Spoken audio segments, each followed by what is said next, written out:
Megawati masih menjadi salah satu tumpuan utama timnya dalam mendulang poin dalam pertandingan. Peran itu masih tersemat di pundak pemain asal Jember, Jawa Timur tersebut hingga kompetisi memasuki masa akhir di putaran ketiga.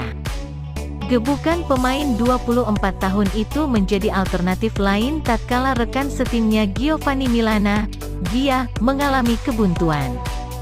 Dengan tambahan 28 angka tersebut, Megawati masih nyaman untuk bercokol di peringkat kelima daftar top skor sementara Liga Voli Korea.